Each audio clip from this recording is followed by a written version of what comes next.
Three phase மோட்டரை கழட்டி எப்படி அசம்பிள் பண்ணுறதுன்னு பார்க்க போகிறோம். இது வந்து த்ரீ பேஸ் மோட்ரு.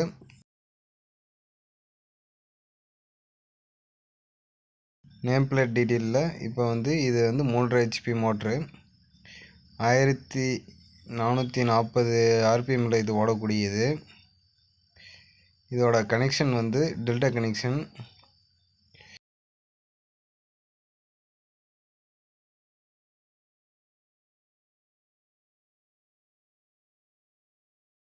இதுதான் டர்ன் பிளேட்டு.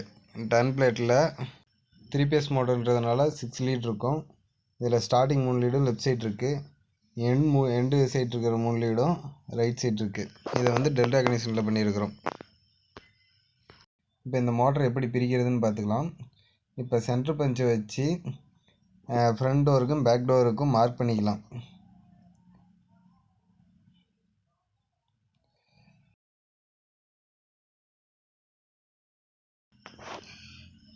இப்போ வந்து ஸ்பேனரை வச்சு ஃப்ரண்ட் டோர் நட்டு கழட்டுறோம். அடுத்தது பேக் டோர் நட்டு லூஸ் பண்ணி வச்சுருக்கிறோம்.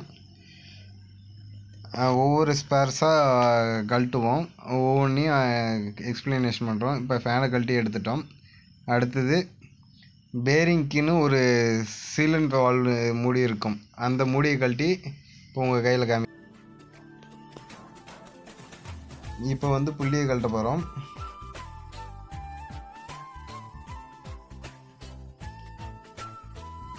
புள்ளியில் ஒரு கீ இருக்குது. இப்போ நீங்கள் பார்க்குறது தான் கீயு. இப்போ வந்து முன்பக்கம் மூடியை கழட்டுறோம். ஃப்ரண்ட் டோர் கழட்டியாச்சு. ஃப்ரண்ட் டோரில் இருக்கிற பேரிங்கு, அடுத்தது ரோட்டாரை கழட்டி தனியாக வெளியே எடுக்க போகிறோம்.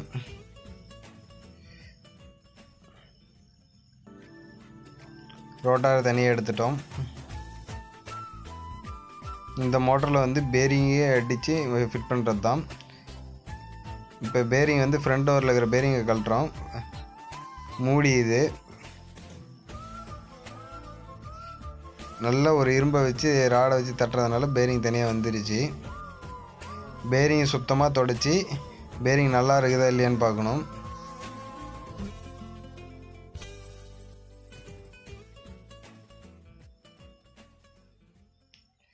இப்போ முன்பக்க மூடி பின்பக்க மூடி இப்படின்னு இருக்கிற எல்லா மூடியுமே சுத்தம் பண்ணி தனியாக வச்சிடறோம்.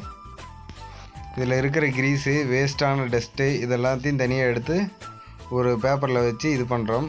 க்ளீனாக இருந்தால் தான் பேரிங்கில் கிரீஸ் கரெக்டாக உட்காந்து சீட்டிங் ஆகுதா இல்லையான்னு பார்த்து ஃப்ரிக்ஷனை குறைக்கும். இப்போ இருக்கிற மூடிங்கள் எல்லாத்தையுமே தொடச்சி சுத்தம் பண்ணுறோம்.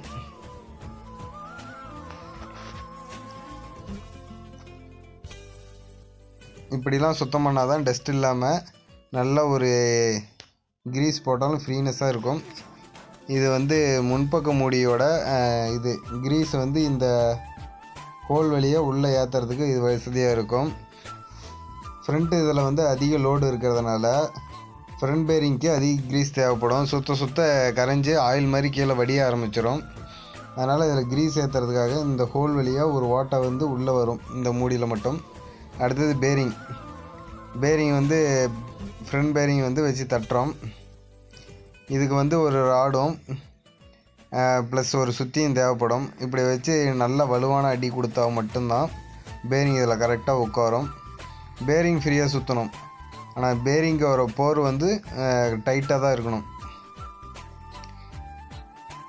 போரும் அவுட்டர் ரிங்கும் கரெக்டான டைட்டில் இருந்தால் தான் மோட்டர் கரெக்டாக சுற்றும். அதே மாதிரி பேரிங் வந்து ஃப்ரீயாக தான் சுற்றணும். இப்போ வந்து இது பேக் டோரில் பேரிங் வந்து கரெக்டான சீட்டிங் ஆகலை. அதுக்காக மார்க்கிங் பண்ணி குழி போட்டு அந்த இடத்த மட்டும் பெருசு பண்ணுறோம். இந்த புள்ளி போடுறதுனால பேரிங்கோட போர் வந்து நல்லா டைட்டாக உட்காரும். அதுக்காக தான் இந்த வேலையை செஞ்சிகிட்ருக்குறோம். இப்படி செய்யாமல் லூஸாக சுற்றிட்டு இருந்துச்சுன்னா பேரிங் வந்து உலண்டு போய் இதாகி போயிடும்.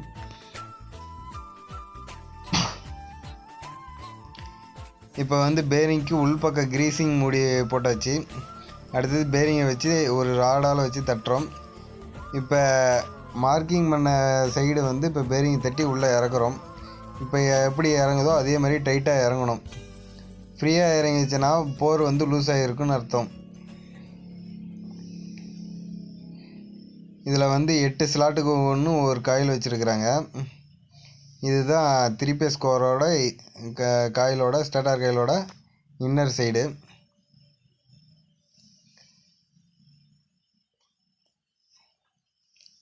இது வந்து பேக் சைடில் ஒவ்வொரு லீடையும் எடுத்து கனெக்ஷன் பண்ணியிருக்கிறாங்க. இப்போ பார்க்குறது வந்து டோர் வழியாக வந்து டர்ன் பிளேட்டுக்கு வருது. இது கிரீஸு ஒவ்வொரு பேரிங்க்கு போடுறதுக்கோசரம் நல்ல எண்ணெய் பசையோட ஆயிலிங் தன்மையோடு இருக்கணும். இந்த கிரீஸு பசை கம்மியாக இருந்துச்சுன்னா நல்லா இருக்காது, டக்குன்னு பேரிங்க்கான லைஃப் குறையும். மேலே அழுத்துகிற கிரீஸு அந்த பால்ரஸ் குண்டு வழியாக கீழே வரணும். இந்த பேரிங்கில் இப்படி கிரீஸ் நல்லா அதிகமான அளவில் கரெக்டான இதில் இருந்தால் மட்டும்தான் பேரிங் வந்து லைஃப் நல்லா கிடைக்கும். ரொம்ப நாளைக்கு ஃப்ரிக்ஷன் இல்லாமல் நல்லா கரெக்டான இதில் சுற்றும். இந்த பேரிங் ஃப்ரீயாக சுற்றினா தான் ரோட்டார் வந்து நல்ல ஃப்ரீயாக சுற்றினதுனால நல்ல எஃபெக்டிவான எஃபிஷியன்சி கிடைக்கும்.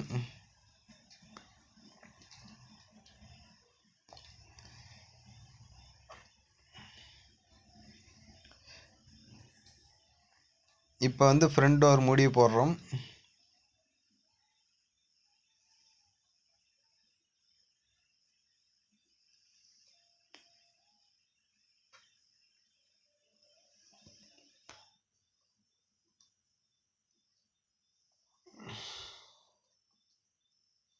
இப்போ ஃப்ரண்ட் டோர் மூடியில் வந்து உட்காரதுக்கு போல்ட்டு நட்டு 3 சீட்டிங் இருக்கும். அந்த 3 போல்ட்டு நட்டையும் இன்னர் மூடியும் அவுட்டர் மூடியும் பேரிங் மூடிங்களை போட்டு டைட் வைக்கணும். இப்போ ஃப்ரண்ட் மூடிக்கு வந்து கிரீஸ் வச்சு ஒரு கரெக்டான அளவில் கிரீஸ் இருக்கணுன்ற மாதிரி பார்த்து கிரீஸை வைக்கிறோம்.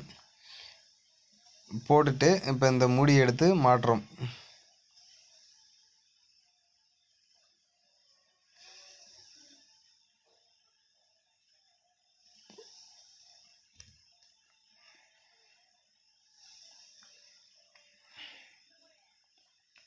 இப்போ போல்ட்டு போட்டு டைட் வைக்கிறோம்.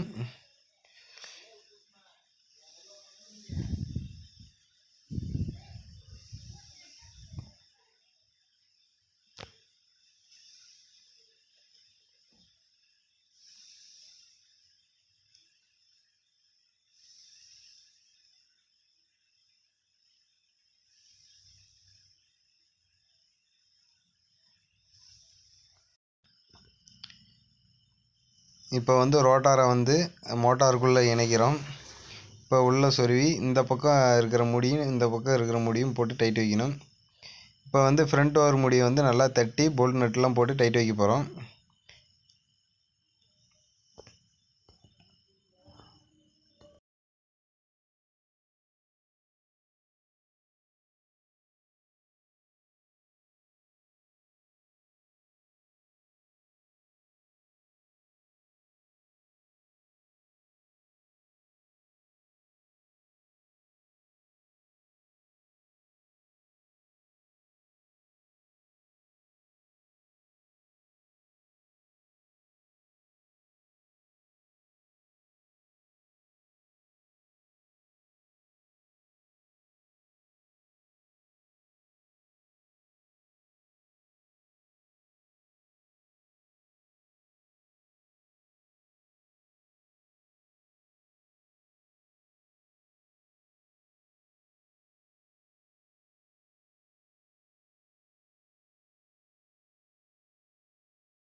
அடுத்தது பேக் டோர் போடுறோம்.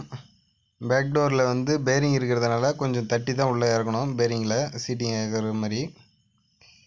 இப்போ சீட்டிங் பண்ண உடனே அடுத்தது போல் நட்லாம் போட்டு டைட் வைக்கணும். கரெக்டாக இது அந்த மார்க்கிங் பண்ணதுக்கு நேராக வர மாதிரி வச்சு போல் நட்லாம் டைட் பண்ணுறோம். மேல் பக்கம் வந்து 2 மார்க் பண்ணியிருக்கிறோம் பேக் டோரில். இப்போ வந்து போல்ட் நட்டு 3 போல்ட் நட்டையும் போட்டு டைட் வச்சுக்கிட்டு இருக்கிறோம்.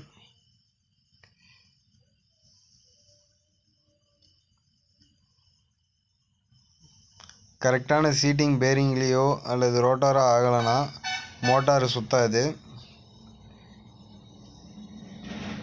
அதனால் மோட்டாரில் வந்து கரெக்டான அளவில் டைட் இருக்கணும். ரொம்பவும் டைட் வச்சிங்கன்னா கழட்டுறது சிரமமாக இருக்கும்.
இப்போ டைட் வச்சுட்டு பேக் டோருக்கு கிரீஸ் டப்பா, அதாவது பேரிங் சைடு இருக்கிற இன்னர் மூடியும் அவுட்டர் மூடியும் போட்டு டைட் வைக்க போகிறோம். இது கரெக்டான அலைன்மெண்ட்டில் வச்சு உள்ள இதையும் கீழே இதையும் பார்த்து இன்னர் மூடியும் அவுட்டர் மூடியும் கரெக்டான போல்ட் நட்டை போட்டு டைட் வைக்கணும். ஃபுல் டைட்டில் இருந்தால் தான் கரெக்டாக இருக்கும். அப்படி இல்லைன்னா முன்னையும் பின்னையும் கலந்துக்கிட்டு ஆடிக்கிட்டு பேரிங் வந்து போயிடும் டக்குன்னு.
அடுத்தது சென்டர் சாஃப்ட்டில் ரோட்டாரோட சாஃப்ட்டில் வந்து ஃபேனை வந்து மாட்டணும்.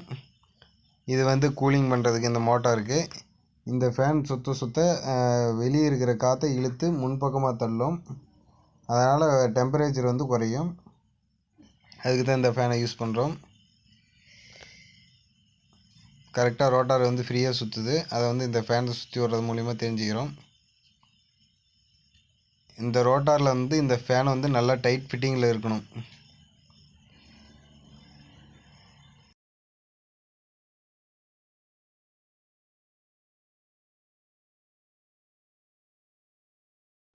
அடுத்ததாக சென்ட்ரு புள்ளியில் ஒரு கீயை வச்சு சென்டர் சாஃப்ட்டில் வந்து வச்சு அடிக்க போகிறோம்.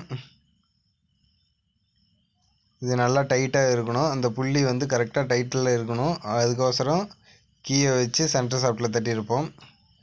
நகராமையும் கரெக்டாக சுற்றுறதுக்கோசரம் இப்போ வந்து சுற்றி பார்க்குறோம். இந்த வீடியோ உங்களுக்கு பிடிச்சிருந்தா லைக் பண்ணுங்கள், ஷேர் பண்ணுங்கள்.